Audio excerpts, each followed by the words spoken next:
So the 15 power centers in the middle act as a bridge between this physical gross body and the mind and intellect. So there is receipt of stimuli from the external world.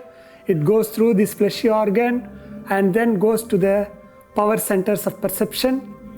That's the bridge. That power centers of perception is the bridge, and it gets registered in the mind. And the mind, in consultation with the intellect or without consulting with the intellect, there is a reaction happening between the mind, inside the mind and intellect.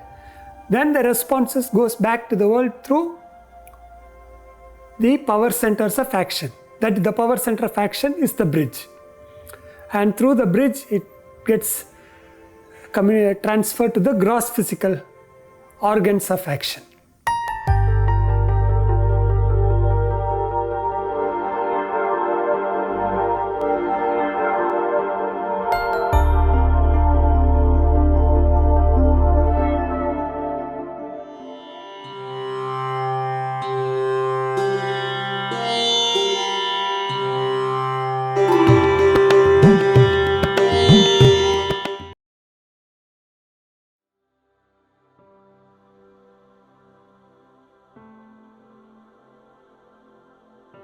Having now analyzed the material of the subtle body, we will move on to the components of subtle body. As I mentioned before, there are 20 components of the subtle body. Now, in order to facilitate the understanding, the 4-factor analysis, we said material, components, function and nature. In this case, we take a slight deviation because the list is little long, 20 components. In order that I enumerate the 20 and then mention the function of each, we will combine the components and functions of subtle body together. So I'll enumerate the component and then we'll describe the function of that particular component of the subtle body. Earlier we saw the gross body is equated to a rented home, right? Or a rented office. Now, the 20 constituents of the subtle body, you can equate to the sophisticated equipments in an office. That's how an office or a home office would function. House that is built of bricks and concrete, and inside the house what you have, all the telephones, fax, computers, kitchen gadgets, and if you have some finer equipments, or in an office you have the communication systems, or in a lab you have spectrometer and all those things, finer equipments, you can equate to this 20 constituents of the subtle body. Now we will move on to the first 5 sets, first 5 components of the subtle body. They are the 5 power centers of perception.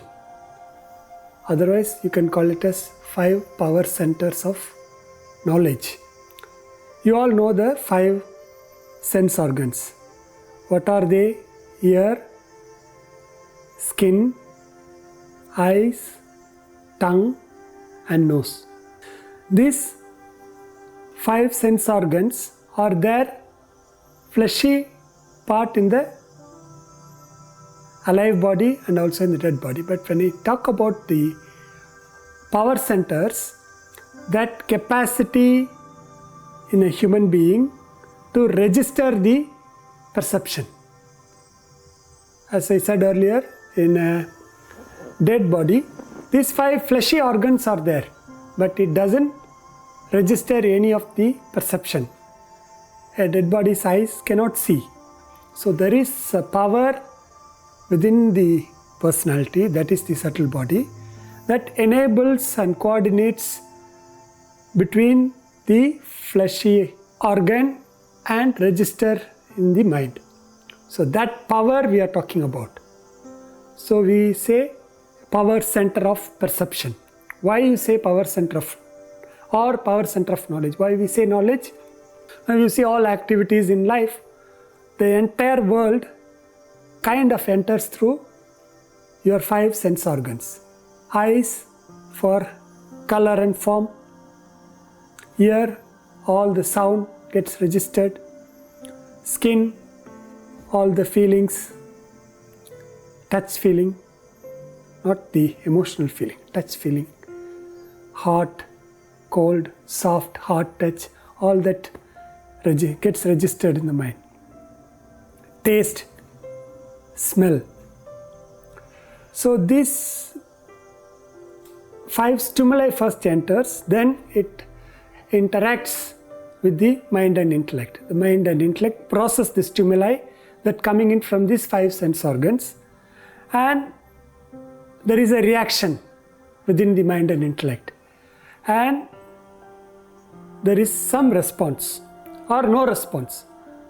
So the gathering of information, data collection, or kind of an entrance gate is these 5 sense centers or power centers of perception. So this power of perception, that power of the ear, you can call it a subtle ear, EAR, ear. Sorry about my English. There is a gross fleshy ear, the pinna, and all the fleshy organs inside. Even the smallest bone is part of the fleshy ear, stapes, I think. Anyway, independent of that, you can call it the power of hearing as subtle ear, the power of touching as subtle skin, and the power of seeing, subtle eye. Likewise, subtle tongue and subtle nose. Again, this power vary from human being to human being. That's why you can call it as energy center. Energy center, the relationship between energy and power. Energy is the amount of joules that you need to do a specific work. Power is the rate at which the energy is spent, how efficiently the energy is spent by the individual.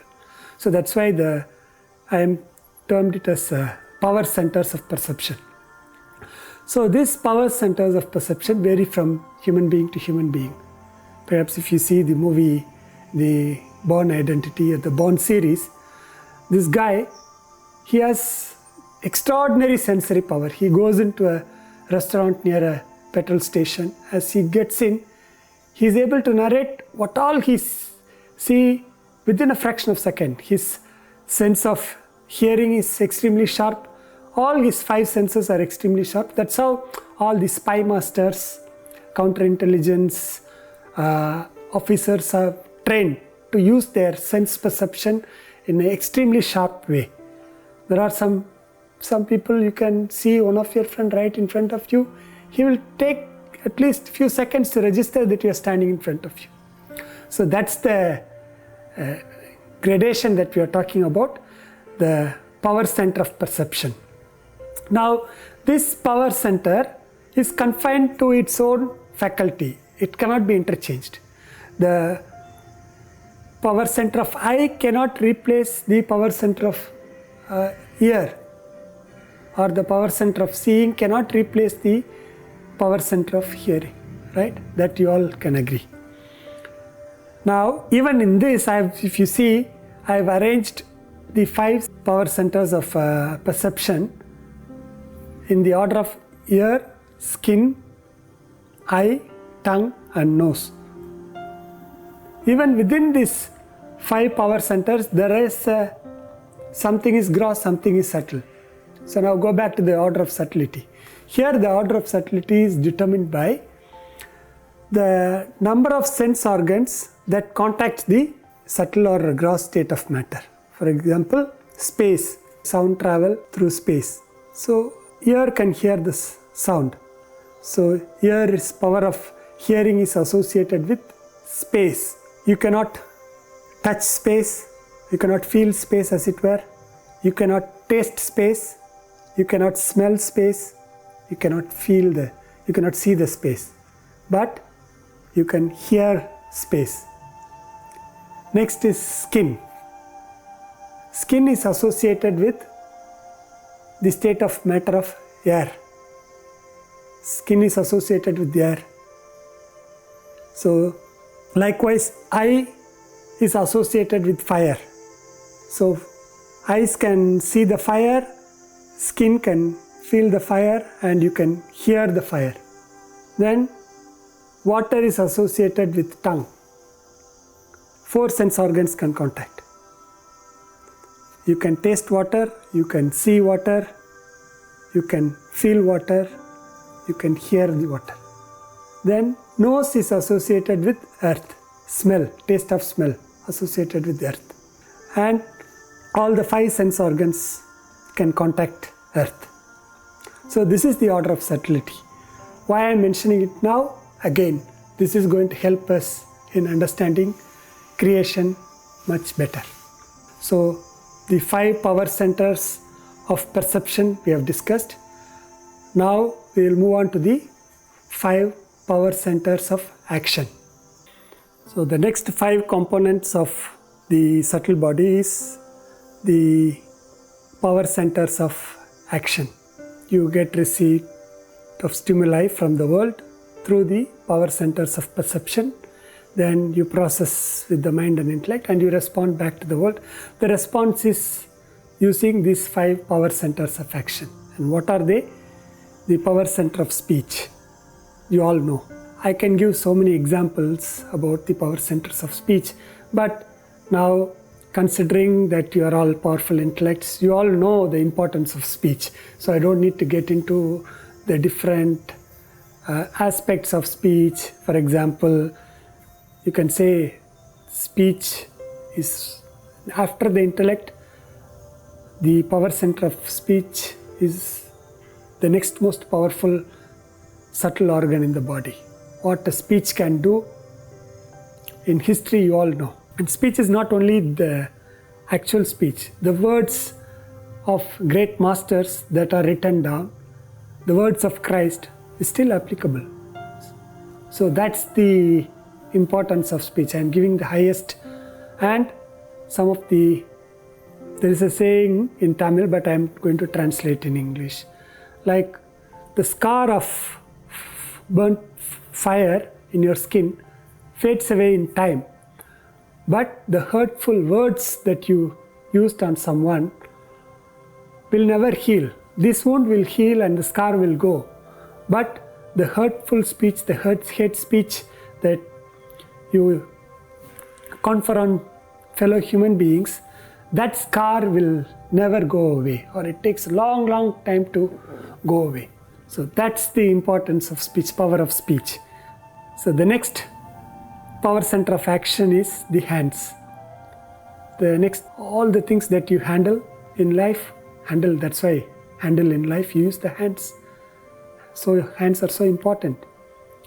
Then the power center for legs, for all your motions. Not Indian motion. In India, motion is excretion, but all your movements, power center of leg. The next comes the power center for evacuation, that is your wastage removal.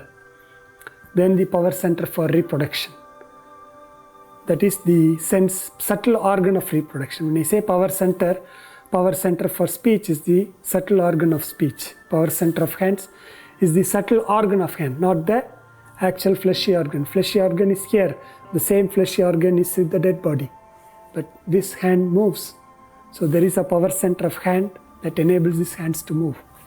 Likewise, the power center of reproduction or sense organ of reproduction, without that power, I won't be able to sit in here. Humanity won't exist. That species handed down over time immemorial. Fine. These are not physical organs, as I said. This power center of all these 5 organs of action. So out of the 20 components of the subtle body, we had seen 10 components already and its functions. The 10 components are power centers of perception 5 and power centers of action 5. Next, there is another 5 sets of power centers that are behind the physiological functions of the human body, human system. That's otherwise the housekeeping. Somebody should do the housekeeping of this body. Somebody should generate energy for the organs of perception, organs of action to function properly, for the entire human body to function properly. There should be some kind of housekeeping. That is the first power center of physiological system, is the power center of respiration, inhalation, all the inhalation, and the exhalation. Yeah, I've seen the air, the nose takes the air and it goes through the video. Not that I've seen videos, how the air goes into the trachea, bronchi, and goes into the lungs where the oxygen is exchanged with the blood. Some pictorial videos I've seen. All I remember is that some air sac, alveoli they call. I remember it studied in high school. But then it's very, very complex system in the human body. The power behind that system is the power center of respiratory system. Then the power center for digestive system. For the body to function, you need energy, and you take in food, either cooked food or uncooked food. But what happens, whether you cook it or not, it goes into the body, the digestive juice, it cooks it again inside your stomach. In fact, the acid is too strong, it can even burn your finger or burn paper, they say, but it's highly insulated inside. So that power center of digestive system. Then after digestion, what happens? The nutrients to be separated, the unwanted waste to be separated, and the nutrients should be distributed to all over the body. So the circulatory system, how it functions, the physiology of circulation, right?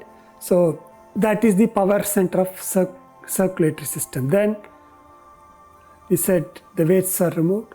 Then there is a power center of excretory system.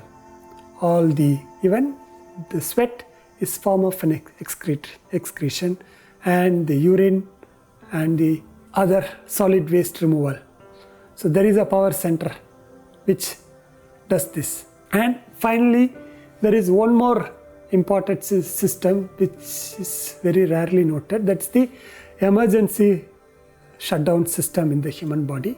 There is a power center of emergency shutdown or power center of reversal system or emergency shutdown system. We will specifically see what that is. So to understand this emergency shutdown system or the reversal system, perhaps in chemistry or somewhere in science you would have studied law of denaturation. In other words, anything that you heat, usually it disintegrates and melts. You heat a metal continuously, it goes into molten metal. But when you heat a liquid like egg, what happens? It becomes solid. So it's law of denaturation. Likewise, normally in a human body, you are supposed to take in food and it goes and it gets into the system, digestive system and on. But if the food is mixed with some foreign objects or the food is contaminated, what happens? There is an emergency reversal system in the body or emergency shutting down system in the body that helps this contaminated food to throw out of your system. That's how you take the food through the mouth outside. So that's the reversal system. That doesn't function all the time. Only on emergency basis, this particular reversal system functions. Likewise, if any dust goes into the eyes, immediately the tears are secreted, and until the foreign object is pushed out of the eyes, that system continues to help to throw the object away. Same with anything goes into the nose.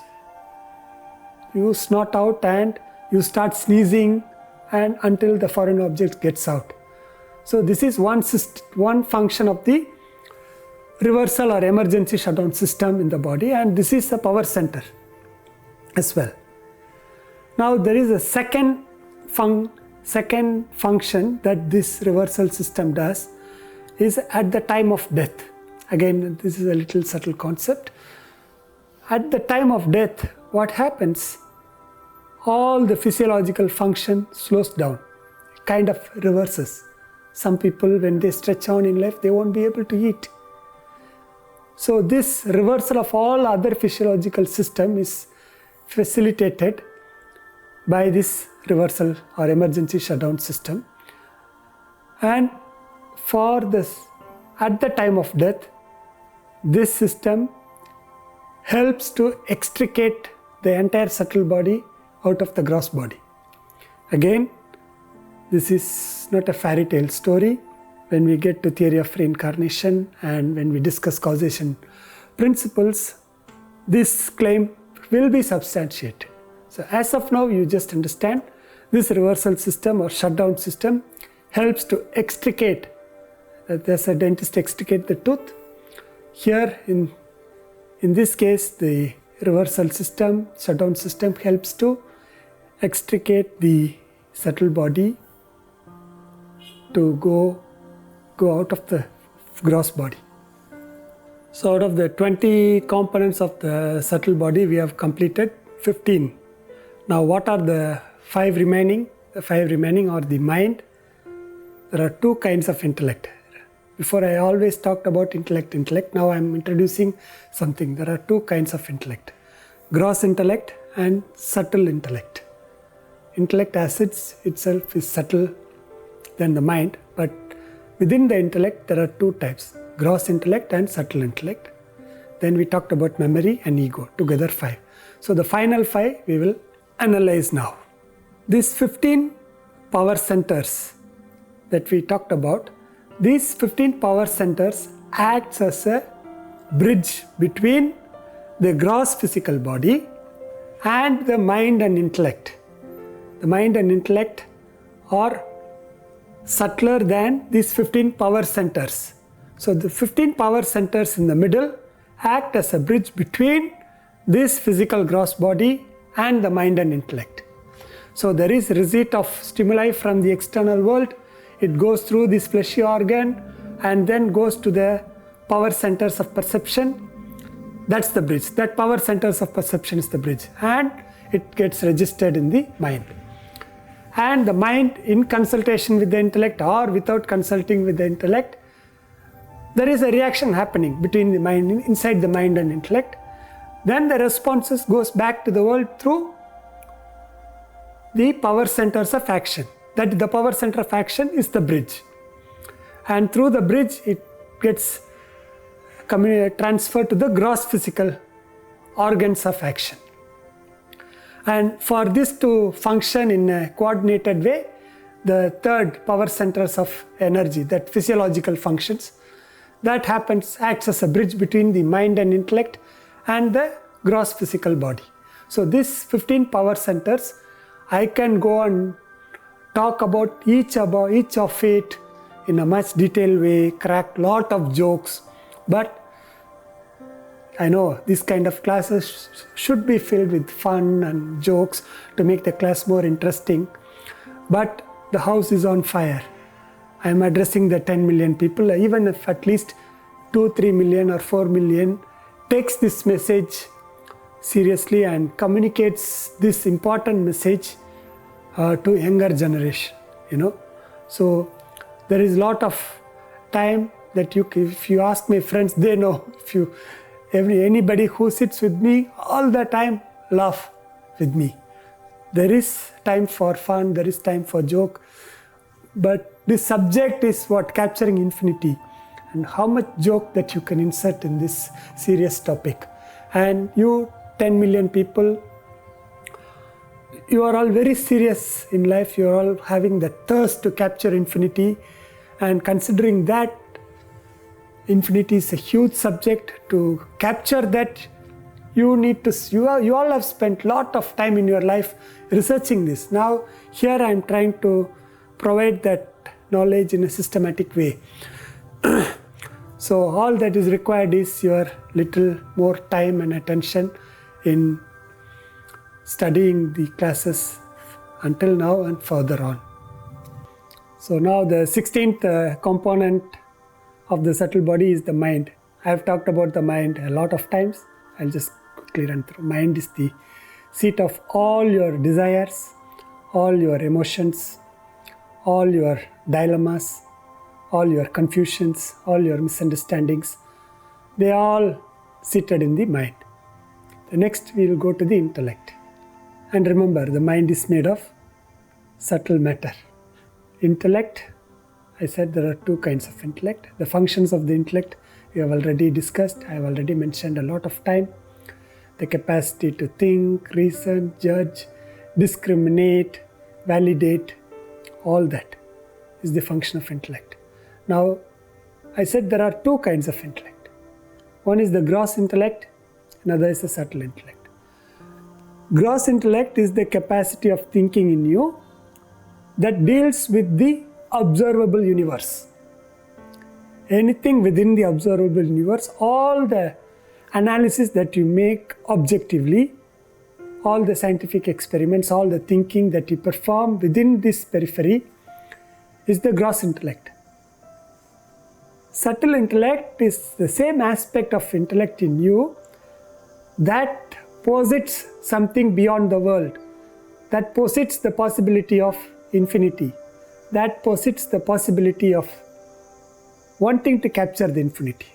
Those 10 million intellects, you who are wanting to capture infinity, that aspect in you that wants to probe and capture the infinity is the subtle intellect. And that subtle intellect is the one that mentally projects the infinity and distinguishes the infinity from the observable universe. So this is the subtle intellect. Who cannot think of infinity, who cannot project the possibility of capturing the infinity, you can say that they have weak subtle intellect. Who pitches the human goals we talked about, who pitches to capture infinity as their goal, you can term they have strong subtle intellect. So now coming back to the function of the intellect, earlier you remember I talked about a genius. A genius is someone who have a strong gross intellect and have ample access to data. In many 100 years ago, access to data was so difficult. That is intelligence. Access to data, I say, is intelligence. Strong intellect plus strong intelligence together in a human personality is a genius. Now, all you need is a strong intellect. Intelligence data, it's in your fingertips. It's available thanks to Google and thanks to a lot of other resources are available in terms of intelligence. So the capacity to get intelligence is very easy. All you need is to have a strong intellect. Moment you have a strong intellect, in this era, you are bound to be a genius. Now if you have strong intellect, for whatever reasons, those days the capacity to access data was less. Weak intelligence, they took long time to come to a right decision. But still strong intellect, weak intelligence lead to a right decision. Now, if you have a weak intellect, but if you have strong intelligence means strong access to data is easy, still you will be able to come to the same conclusion, same right decision. So strong intellect plus weak intelligence, you come to a decision that is right. Then a weak intellect and strong intelligence, strong access to data or ample access to data, you will still get to the same decision, right decision. Now there are certain category of people who have no intellect. And even you present with strong intelligence, what happens? He will come to a wrong decision. This is the third possibility. No intellect plus strong intelligence, wrong decision. There is very rare fourth category. You can have a strong intellect, but if you are forcefully fed with wrong intelligence, how much ever strong you are in terms of thinking, in terms of having an intellect, but your conclusion will be wrong. Because for whatsoever reasons, you have allowed people to feed you with wrong information. And no matter you have strong intellect, because of the trust you have with other people, you think it's the right intelligence. But the fact is, how much ever you filter the intelligence with your intellect, If you absorb wrong intelligence, your decision will be wrong. You can have strong intellect, the strongest intellect in the world. You can commit a lot of wrong decisions in life. The next component of the subtle body is the memory. Memory, you all know, all the life's experiences are recorded in your mind as memory. This is a kind of 5D recorder. You have seen 2D recorder, you have seen 3D pictures. This is kind of 5D. 5D in the sense, all the 5 perceptions are recorded. All the experiences, all the 5 perceptions that are recorded. Not only that, the memory capacity is too huge. The entire life experiences are recorded in the memory, right? Now this memory vary from people to people. So for some people have a good memory, some people have a very bad memory. It's all because how the experiences are arranged in your memory. So if you have a standardized life, I'll give you an example of a closet. If you see a closet, if you go to some people's closet, you will find all the clothes, all the small objects are strewn everywhere. It is closed, but when you open the closet, you will see innerwears will be there, where the coat suit should be, where the shirt should be, the shirt will be dumped where the shoes should be. So all sorts of things you have. In some people's closet, it will be neatly arranged, structurally arranged. In some people's closets, if you see, minimal things. Same thing you project it to the mind. And some people have multitude of desires, uncontrollable desires. Their mind is cluttered with too many thoughts. The memory is arranged helter-skelter. Some people have a standardized life. Standardized life in the sense, in terms of their clothing, if they have standardized on particular thing. In terms of the equipments they use for their day-to-day activities, if they have standardized on a particular item. It need not be the cheapest one, it need not be the most expensive one. What you can afford, within that affordability, you get some items and keep that as your standard, right? And when you have that, similarly your experience also you standardize the kind of interactions that you have in life. When that happens, your memory is arranged streamlinedly. The effect, memory is nothing but life's experience recorded in the mind. And when your life is standardized, the experiences recorded are standardized. So when a clearly arranged closet, you can close your eyes and take the object that you want. Likewise, when your life's experiences are standardized, you can recollect what exactly you want. So this is the role of memory. And when you simplify your life completely, that's equated to some closets have minimum things, very bare minimum things, just enough for survival. When you have that kind of objects in your closet, then you have a very, very clear memory. So these things, this is the role of memory, this is the function of memory that you want to know about. Now, earlier I said when a person dies, the subtle body moves from the body to go into another gross body, takes the next birth. You can ask, if you say death is the movement of subtle body and memory is an aspect of the subtle body, why don't I remember all that happened in my past life? It's a valid question. I ask you a counter question. How much of the event that you experienced in your own life yesterday that you remember? A day has 24 hours. How many of your own experiences in this 24 hours that you can recollect now? Many people don't know what breakfast they had yesterday. Which side of the bed you woke up? How many times you closed the door? How many times you opened the car door? Where did you turn? Whom all you looked at?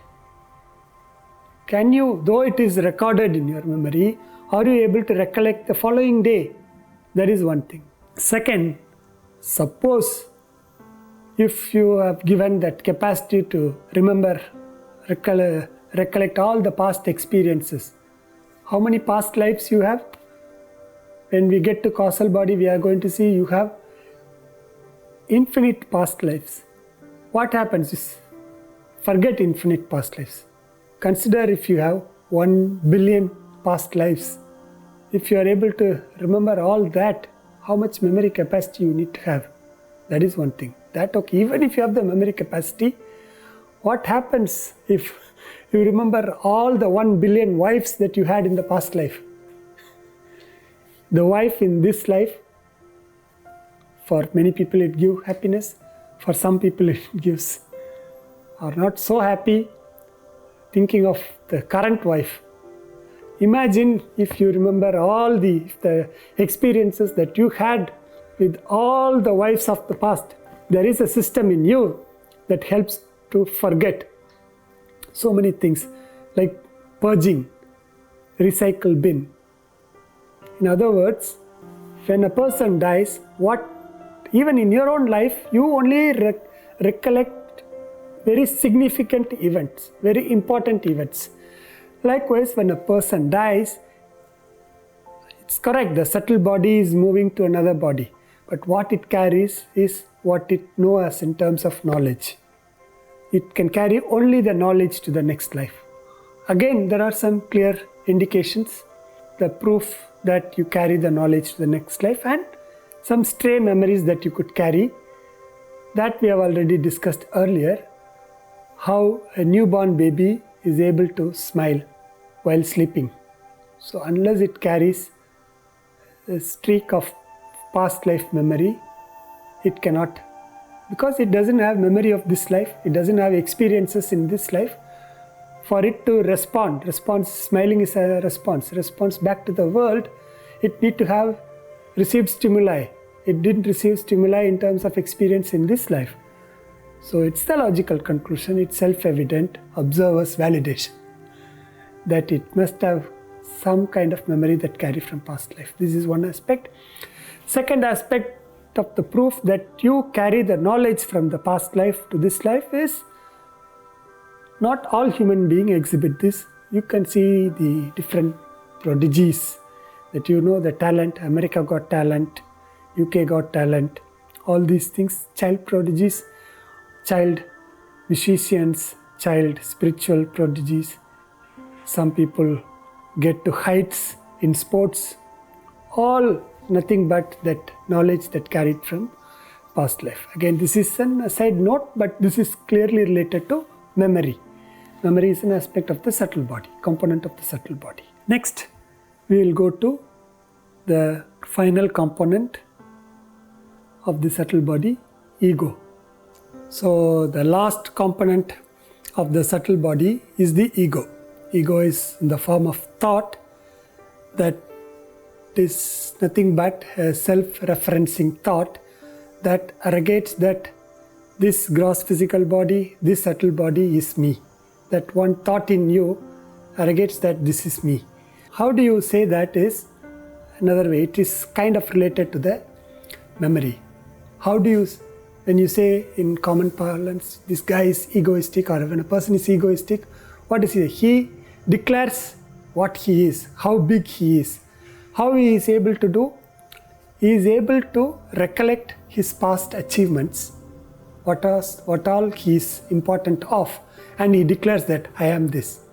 So ego is nothing but a recollection of the memory of the past, or declaration of the memory of the past is ego. Now there are it functions in two ways. One is the benign ego, which I come to it later, but commonly say this guy is egoistic, means it's a pronounced ego. When this a statement of fact about you, whether you like it or not, whatever you have achieved is you have achieved. And this ego, this thought definitely is going to say you have achieved. But when you pronounce that achievement predominantly, you declare to the world, then people say you are egoistic. And how it manifests, that guy declares, or that guy has that attitude of he alone, I alone exist, that attitude. And he feels that he is alone is supreme and he is the person who does everything. That kind of I alone exist. Or sometimes in an inferior person, I am inferior, inferiority complex. I am superior, superiority complex. All manifestation of ego. But as long as you are a human being, you still have this benign, you will have this benign ego. You can't escape. A subtle body constitute of the 20th component is that ego.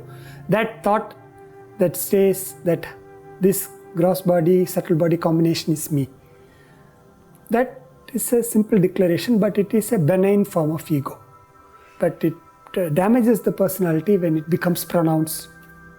So with this we concluded the 20 components and its functions of the subtle body.